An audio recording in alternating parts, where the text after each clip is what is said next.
السلام عليكم ورحمة الله وبركاته. يجب أن نكون متحدين أكبر من أي وقت مضى. دي كانت جملة شهيرة لمدربنا السابق كريستيان جروس اللي فاز معانا بالكونفدرالية، واللي كان كلامه كله صح. لازم كل الناس تبقى متحدة على قلب رجل واحد. كل الجمهور ما عندوش غير حاجة واحدة، هو دعم لاعبي نادي الزمالك قبل مباراة السوبر، وكمان ادعم جوميز هو كمان حتى لو كنت متضايق منه او حتى مخنوق. كل حاجة حصلت كويسة النهاردة في تدريبات نادي الزمالك، روح معنوية وقوة وتفاؤل، كل حاجة مرتفعة داخل نادي الزمالك. إدارة الزمالك كانت متواجدة في التدريبات.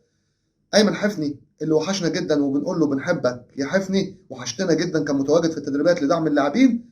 كمان تم صرف جزء ايه تقريبا كل مستحقات لاعبين نادي الزمالك بنسبه كبيره. كمان برضو عايز اقول لك ان جوميز اجتمع بسيف الدين الجزيري وناصر ماهر اكتر من مره في تدريبات نادي الزمالك على وجه الخصوص. ده بيعرفك ان ناصر ماهر هيبدا، وده بيعرفك ان سيف الدين الجزيري هيبدا المباراه، وهم من اهم اسلحه الزمالك في مباراه القمه. انصرنا يا الله يوم الجمعه، خلاص ما بقاش غير 72 ساعه وباذن الله الزمالك يكون بطل السوبر الافريقي. متفائل بمشيئه الله تعالى. عندي موضوع مهمه عايز اكلمك فيها، ابقوا معنا. لكن اهلا بكم في قناه الزمالك في قلبي مع اسلام ابو مازن. اهلا بكل جمهورنا العزيز، يا رب كلكم تكونوا في احسن صحه وفي احسن حال. النهارده كالمعتاد هنتكلم عن اخبار الزمالك وكل مدار داخل نادي الزمالك. لايكاتكم يا زملكاويه مهمه جدا عشان خاطر الفيديو يوصل لاكبر عدد ممكن من جمهور نادي الزمالك العظيم، فضلا وليس امرا. دوس لايك ونبدا كده سريعا من عند اسلام صادق اللي نزل بوست كاتب فيه انه شمم ريحه كريهه وخطه قذره للحصول على البطوله بطريقه ملونه. ايه اللي بيحصل؟ اسلام صادق كتب كده ليه؟ انت هتفكرنا تاني ببطوله بطوله دوري ابطال افريقيا اللي هي حصل فيها الشغل الكبير جدا من 4 سنين؟ هتفكرنا تاني؟ هل يا ترى في لعبه هيحصل من تحت لتحت عشان الزمالك يخسر السوبر؟ مهما حصل ما تدوش فرصه لحد يا لاعبي نادي الزمالك. اسلام صادق بينوه على اللي ممكن يحصل. نتمنى ان الليله تعدي على خير، نتمنى ان الافضل يكسب والاحسن يكسب، نتمنى اللي يستحق المكسب هو اللي يكسب. اي نعم البطوله ملعوبه في السعوديه خارج الديار، وعارفين التنظيم وعارفين الليله وعارفين اللي بيحصل، وعارفين ان تركي آل الشيخ في الاول قال لك الموضوع مش هيتنظم عندنا، البطوله مش عندنا، وفجاه لقيناه بيقول ان البطوله في السعوديه. ربنا يعديها على خير، امين يا رب العالمين. طيب، الخطه اللي بتتعمل كل مباراه لايقاف زيزو، وده موضوع لازم كلنا نطلعه على الساحه عشان الناس تعرف وتشوف ايه اللي بيحصل. لعبنا مباراه كاس مصر في النهائي امام الاهلي وتمت اصابه زيزو، مع ان زيزو من اللعيبه اللي بسم الله ما شاء الله متاسسه كويس بدنيا، ومن الصعب انه يتصاب في مباراه، يعني بمعنى اصح مش كثير الاصابات. جينا بعد كده نلعب مباراه الدوري برضه تمت اصابته، وقلت لك هو مش كثير الاصابات، ما بيتصابش كتير. هل يا ترى اصابات زيزو متعمده في هذه المباريات؟ العب على زيزو، انزل في اول ربع ساعه ونص ساعه اديله اصابه خليه يخرج، يبقى كده الزمالك خسر جزء كبير من قوته. هل لما احنا اتكلمنا في الكلام ده قبل كده، مش اول مره، احنا اتكلمنا بعد كده لما اتصاب زيزو وقلنا ايه اللي بينزلوا يعملوه ده، يصيبوا زيزو ولا ايه؟ حتى الاستاذ خالد اللي هو المترجم بتاع كولر اللي مشي حاليا قال لك في خطه بتتعمل كامله لايقاف زيزو. انا ما شفتش الخطه دي غير ان هو بيتصاب. انا الراجل قالها بديهيا كده يعني عفويا، احذروا من اصابه زيزو. طب ايه اللي ممكن يتم وايه اللي ممكن يتعمل؟ اول حاجه بطلب من زيزو ان هو ما يحتفظش بالكره كتير، ما تجريش بيها كتير. ثانيا، ان هل ممكن اداره الزمالك تبلغ الحكم اللي هيدير المباراه ان اللاعب ده بيتلعب عليه خشن، بيتلعب عليه جامد عشان يتصاب، واكبر دليل المباراتين اللي فاتوا؟ هل ممكن الموضوع ده يحصل؟ لو ينفع اعملوه، لو ينفع اعملوه. عشان اللي يدخل عليه جامد يبقى الراجل ده عارف ان هم داخلين قاصدين يصيبوه بس. اللهم بلغت اللهم فاشهد. ايه تاني معانا في الاخبار؟ محمد حمدي. محمد حمدي ان شاء الله هيبقى من ضمن مفاجآت السوبر الافريقي. عايز اقول لك ان جوميز معجب بمحمد حمدي كمان في الجناح الايمن، جناح يمين قدام ناحيه زيزو كده وناحيه شيكابالا، لكن ما اظنش انه يعمل كده في النهائي، في سوري في السوبر الافريقي، ما اظنش. يمكن بعد كده يستخدمه كده. محمد حمدي هيفرق معاك كتير قوي في المباراه. راجل بيعرف يستحوذ على الكرة، بيعرف يستلم تحت ضغط، بيعرف يخرج الكرة كويس، اوفراته كويسة، بيزيد كويس جدا في وسط الملعب. هيبقى خيار جامد جدا عندك لحل مشاكل كتير مع وجود عبد الله السعيد وناصر ماهر، يعني بمعنى اصح اللي بدور عليه الاستحواذ. فمحمد حمدي هيبقى من العناصر الرئيسية ان شاء الله باذنك انت يا رب. طيب ايه تاني؟ إدارة نادي الزمالك حذرت لاعبي نادي الزمالك من الانشغال بأي شيء في السوشيال ميديا. خلاص طلبوا منهم التركيز، طلبوا منهم ان مفيش حد ينزل اي بوستات، طلبوا منهم ان محدش بمعنى اصح يمسك التليفون على قد ما يقدر عشان التركيز. الاخبار عماله تقول ان حسام عبد المجيد هيبقى بديل الزناري في المباراه، وده مش جديد، ده شيء متوقع هيحصل بنسبه 99% ان حسام عبد المجيد هيكون بديل الزناري في المباراه.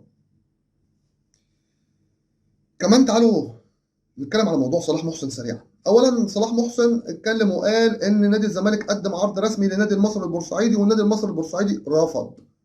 يعني صلاح محسن كان في حسابات نادي الزمالك. صلاح محسن على فكره متالق جدا في الكونفدراليه وسجل لهم رايح جاي هدف هنا وهدفين هناك وكده، او هدفين هنا وهدف هناك.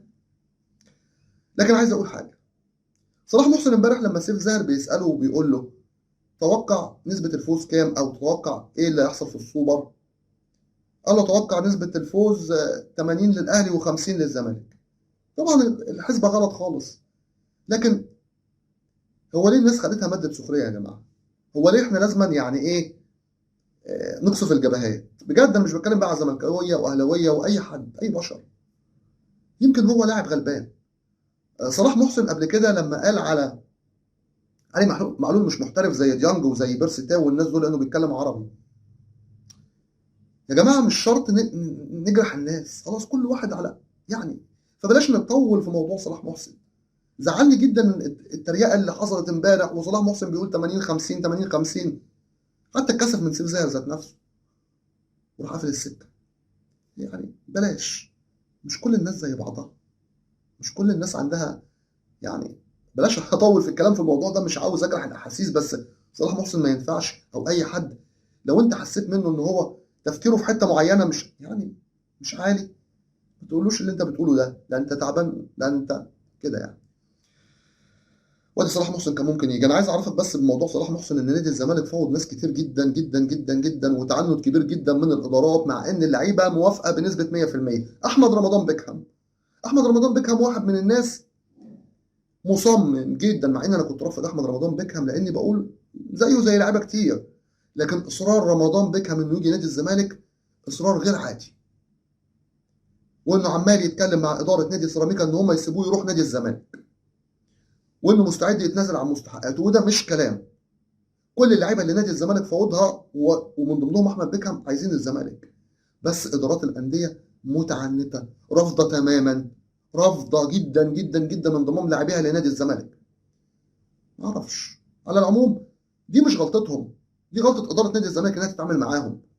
انا جاي اطلب منك حاجه انت رفضت، خلاص مش هتعامل معاك تاني. تعرف ليه؟ مش عشان انت ما اديتنيش اللاعب، عشان انت ممكن تبيع نفس اللاعب تاني يوم او تبيع غيره تاني يوم، لكن انت اصلا مش عاوز تديني اللاعب. ده تملي اللي هم بيعملوه. اكلمك في موضوع مهم عشان نقول سلام عليكم وعليكم السلام. مخي هيقف في الموضوع ده، وافيدوني عشان احس ان انا بجد حد بيفيدني بدل ما انا عمال اكلم نفسي. التشكيل: محمد صبحي هيبقى اساسي ان شاء الله، حمزه المسلوسي، حسام عبد المجيد، محمد حمدي، عمر جابر. تمام تمام. نبيل عماد دونجا خلاص. طيب انا واحد من الناس نفسي انه ممكن انه يلعب محمد شحاته جنب نبيل عماد دونجا، لازم، مع اني حاسس ان هو مش هيعمل كده.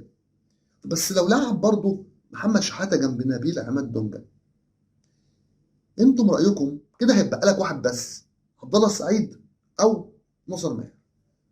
انت تحط مين يلعب اساسي ومين على الدكه؟ انا عن نفسي برضو على قد ما نفسي محمد شحاته يلعب، لكن مش عايز اخسر ناصر ماهر وعبد الله السعيد. والله العظيم انا بقول لك الاثنين قوه جامده في وسط الملعب. بس لو لعب محمد شحاته، انت تلعب مين وتتمنى مين يشارك في مركز رقم 10، ناصر ماهر ولا عبد الله السعيد؟ وهو ممكن يلعب مين، مع ان هو ممكن اصلا ما يلعبش محمد شحاته خالص ويلعب بناصر ماهر وعبد الله السعيد. لكن انا بقول لك لازم محمد شحاته. انا رايي رضا عبد العال اللي قال لك انت تلعب محمد شحاته وتبني بقيه الفرقه في وسط الملعب محمد شحاته. فانتوا رايكم ايه؟ انتوا شايفين ايه؟ انتم تتمنوا ايه؟ لان الموضوع ده شاغلني بدرجه عاليه جدا جدا جدا جدا. اتمنى تفيدوني في الموضوع ده.